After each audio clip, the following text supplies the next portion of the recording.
നമസ്കാരം, എല്ലാവർക്കും ഞങ്ങളുടെ യൂട്യൂബ് ചാനലിലേക്ക് സ്വാഗതം. ഇന്ന് നിങ്ങൾക്ക് പരിചയപ്പെടുത്തുന്നത് ഒരു ബംഗാളി സ്വീറ്റാണ്. അതിൻ്റെ പേരാണ് രാസ്മലായി.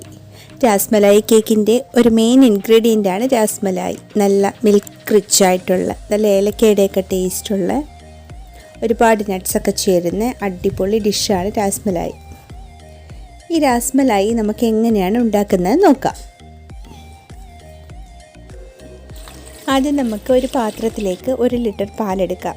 ഞാൻ മിൽമയുടെ നീല കവറിലെ പാലാണ് ഉപയോഗിച്ചത്. 2 കവർ യൂസ് ചെയ്തു.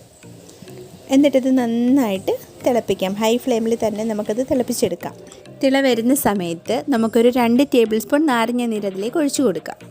പാല് നന്നായിട്ട് പിരിഞ്ഞ് കിട്ടാൻ വേണ്ടിയിട്ടാണ് നമ്മൾ അങ്ങനെ ചെയ്യുന്നത്. ഇപ്പോൾ പാല് നന്നായിട്ട് പിരിഞ്ഞ് കിട്ടിയിട്ടുണ്ട്. വെള്ളവും എല്ലാം സെപ്പറേറ്റായിട്ട് നമുക്ക് കാണാൻ പറ്റും. ആ സമയത്ത് നമുക്ക് ഫ്ലെയിം ഓഫ് ചെയ്യാം. ഇനി നമുക്ക് ഇതൊരു അരിപ്പയിലേക്ക് ഒഴിച്ച് ഒന്ന് അരിച്ചെടുക്കാം.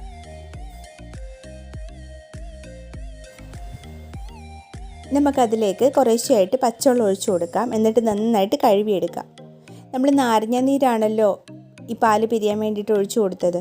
അപ്പോൾ ആ നാരങ്ങ നീരിൻ്റെ അംശം ഇതിലൊട്ടും ഉണ്ടാവാൻ പാടില്ല. അതിന് വേണ്ടിയിട്ടാണ് നമ്മളിങ്ങനെ ഇടയ്ക്കിടയ്ക്ക് വെള്ളം ഒഴിച്ച് കഴുകുന്നത്.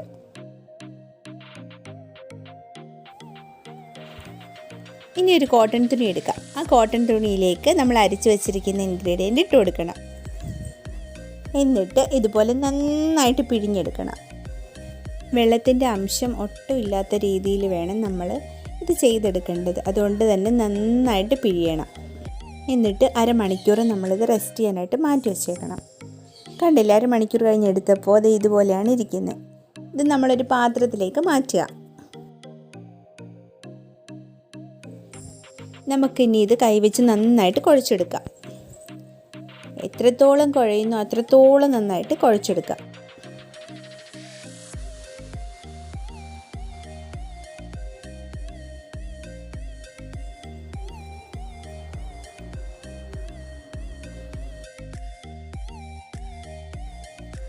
ഇപ്പോൾ ഏകദേശം നന്നായിട്ട് തന്നെ കുഴഞ്ഞ് കിട്ടിയിട്ടുണ്ട്. ഇതിലേക്ക് നമ്മൾ 1 ടീസ്പൂൺ കോൺഫ്ലോർ ഇട്ട് കൊടുക്കാം. അതിനുശേഷം അത് നന്നായിട്ട് കുഴച്ച് കൊടുക്കാം. കോൺഫ്ലോറും നമ്മുടെ ആ മിക്സും കൂടെ ഇട്ടിട്ട് നന്നായിട്ട് മിക്സ് ചെയ്തെടുക്കാം.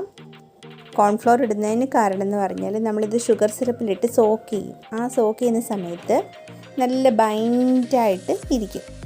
അതിന് വേണ്ടിയിട്ടാണ്. കോൺഫ്ലോർ ഇട്ടില്ലെങ്കിലും കുഴപ്പമൊന്നുമില്ല. ഇത് നന്നായിട്ട് കുഴച്ചെടുത്താൽ മതിയാവും. ഇനി നമുക്കിത് ചെറിയ ബോൾസായിട്ട് മാറ്റി വെക്കാം. നന്നായിട്ട് ടൈറ്റ് ചെയ്ത് വേണം ബോൾസ് ആക്കാൻ. ശരിക്കും ഇതാണ് നമ്മുടെ പനീർ ഇങ്ങനെയാണ് ഉണ്ടാക്കുന്നത്. നിങ്ങൾക്ക് പനീർ വേറെ എന്തെങ്കിലും ആവശ്യത്തിന് പനീർ ഉണ്ടാക്കണം എന്ന് തോന്നിക്കഴിഞ്ഞാൽ പനീർ ഇങ്ങനെയാണ് ഉണ്ടാക്കുന്നത്. ഈ ബോൾസായിട്ട് വന്നിരിക്കുന്നില്ല, ഇതാണ് പനീർ. നമുക്കിത് ഒരു സൈഡിലേക്ക് മാറ്റി വെക്കാം. പിന്നീട് ഒരു പാൻ എടുത്ത് അടുപ്പിൽ വെച്ചിട്ട് അതിലേക്ക് 1 കപ്പ് പഞ്ചസാര ഇടാം.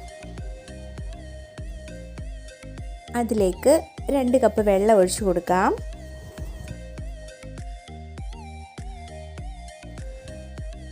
പിന്നീട് അതിലേക്ക് 1/4 ടീസ്പൂൺ ഉപ്പിട്ട് കൊടുക്കാം. നന്നായി ഒന്ന് തിളപ്പിച്ചെടുക്കാം.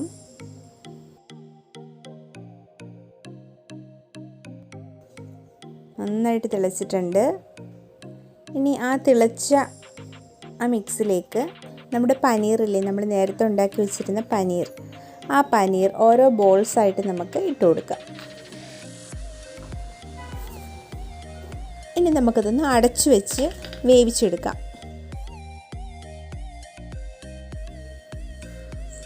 ഇതിപ്പോൾ ഏകദേശം 15 മിനിറ്റോളം ആയിട്ടുണ്ട്. നമുക്ക് തുറന്ന് നോക്കാം. കണ്ടില്ലേ, നമ്മുടെ പനീർ നല്ല ജ്യൂസിയായി, ഷുഗർ സിറപ്പിലൊക്കെ നല്ല സോക്കായി, നല്ല വെന്ത് കിട്ടി. അടുത്തതായിട്ട് നമുക്ക് കണ്ടൻസ്ഡ് മിൽക്ക് തയ്യാറാക്കാം. കണ്ടൻസ്ഡ് മിൽക്ക് തയ്യാറാക്കാനായിട്ട് ഒരു പാനിൽ 1/2 ലിറ്റർ പാല് ഒഴിച്ചു കൊടുക്കുക. അതിലേക്ക് 1/4 കപ്പ് പഞ്ചസാരയാണ് നമ്മൾ ഇട്ട് കൊടുക്കുന്നത്. എന്നിട്ട് നന്നായിട്ട് തിളപ്പിച്ചെടുക്കാം. കൂടെ ഇളക്കിക്കൊണ്ടിരിക്കുക. ഇപ്പം നന്നായി തിളച്ച് വന്നിട്ടുണ്ട്. നല്ല കുറുകിയ പരുവമായി. അടിക്ക് കൂട്ടി ഇളക്കണം, അല്ലെന്നുണ്ടെങ്കിൽ അടിയിൽ പിടിക്കാൻ സാധ്യതയുണ്ട്. പഞ്ചസാരയൊക്കെ അല്ലേ, അപ്പോൾ അത് അടിയിൽ പിടിക്കും പെട്ടെന്ന് തന്നെ. അതുകൊണ്ട് ഇടയ്ക്കിടയ്ക്ക് ഇളക്കി കൊടുക്കണം. കണ്ടില്ലേ, ഇപ്പം നല്ല കണ്ടൻസ്ഡ് മിൽക്കായിട്ട് വരുന്നുണ്ട്, നല്ല കുറുക്കി. നമ്മുടെ കണ്ടൻസ്ഡ് മിൽക്ക് ഇവിടെ തയ്യാറായി കഴിഞ്ഞു. ഇനി നമ്മൾ അടുത്തതായിട്ട് ചെയ്യാൻ പോകുന്നത് രാസ്മലായിയുടെ റബഡി തയ്യാറാക്കുക എന്നുള്ളതാണ്. അതിന് വേണ്ടിയിട്ട് നമ്മൾ കണ്ടൻസ്ഡ് മിൽക്കിലേക്ക് 1/2 ലിറ്റർ പാൽ ഒഴിച്ചു കൊടുക്കാം. നമ്മളിനി അഥവാ കണ്ടൻസ്ഡ് മിൽക്ക് ഇൻസ്റ്റൻ്റായിട്ടാണ് വാങ്ങിക്കുന്നതെങ്കിൽ 1/2 കപ്പ് കണ്ടൻസ്ഡ് മിൽക്ക് പാലിലേക്ക് ഒഴിച്ചു കൊടുക്കുകയാണ് ചെയ്യുന്നത്. ഇപ്പം നമ്മൾ തയ്യാറാക്കിയതല്ലേ, അപ്പോൾ അതിലേക്ക് 1/2 ലിറ്റർ പാൽ ഒഴിച്ചു കൊടുക്കുന്നു. ഇനി നമുക്ക് അതിലേക്ക് ഇടാൻ വേണ്ടിയിട്ടുള്ള കുറച്ച് ചേരുവകളാണ്. ഒരു മിക്സിയുടെ ജാറിൽ ഒരു 2 ടേബിൾ സ്പൂൺ പഞ്ചസാരയും കുറച്ച് ഏലക്ക, 5 ഏലക്കയും കൂടെ ഇട്ട് കൊടുക്കുക. എന്നിട്ട് നന്നായിട്ട് പൊടിച്ചെടുക്കുക. നന്നായിട്ട് പൊടിയണം. പഞ്ചസാര ഒട്ടും തരി കാണാൻ പാടില്ല, നന്നായിട്ട് പൊടിയണം. അത് നമുക്ക് നമ്മുടെ ആ പാൽ കണ്ടൻസ്ഡ് മിൽക്ക് കോമ്പിനേഷനിലേക്ക് ഇട്ട് കൊടുക്കാം. തിളയ്ക്കുന്ന സമയത്ത് വേണം ഇതിട്ട് കൊടുക്കാൻ. അതൊന്ന് നന്നായിട്ട് ഇളക്കി കൊടുക്കണം.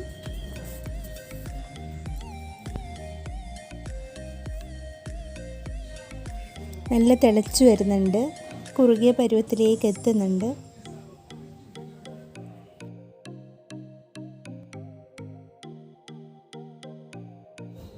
നന്നായിട്ട് തിളച്ച് കുറുകി വരുന്നുണ്ട്.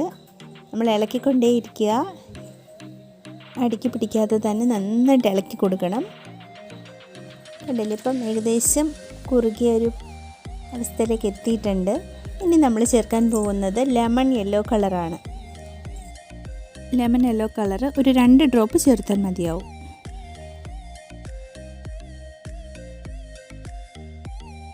ഇനി ഒരു മിക്സഡ് ജാറിലേക്ക് കുറച്ച് പിസ്ത ഇട്ട് കൊടുക്കുക. പിസ്ത എന്നിട്ട് നന്നായിട്ട് പൊടിച്ചെടുക്കുക. ഈ ഒരു പരുവത്തിൽ വേണം പൊടിച്ചെടുക്കാൻ. ആ പൊടിച്ചു വെച്ചിരിക്കുന്ന പിസ്ത നമുക്കതിലേക്ക് ഇട്ട് കൊടുക്കാം. ഇനി ഫ്ലെയിം ഓഫാക്കാതെ ഒന്ന് ഇളക്കി കൊടുക്കാം. കണ്ടില്ലേ, നമ്മുടെ റബഡി ഏകദേശം തയ്യാറായി. ഇനി നമ്മുടെ മെയിൻ ഇൻഗ്രീഡിയൻറ്റ്, ആ ഷുഗർ സിറപ്പിലൊക്കെ നല്ല മിക്സായി സോക്കായി സോഫ്റ്റായിട്ടിരുന്ന് നമ്മുടെ പനീർ നമുക്ക് ആ റബഡിയിലേക്ക് ഇട്ട് കൊടുക്കാം. ഫ്ലെയിമൊക്കെ ഓഫ് ചെയ്തിട്ട് ഇട്ട് കൊടുത്താൽ മതി നമ്മുടെ പനീർ. ഇത് കണ്ടില്ലേ, നമ്മുടെ അടിപൊളി രാസ്മലായി ഇവിടെ റെഡിയായി കഴിഞ്ഞു.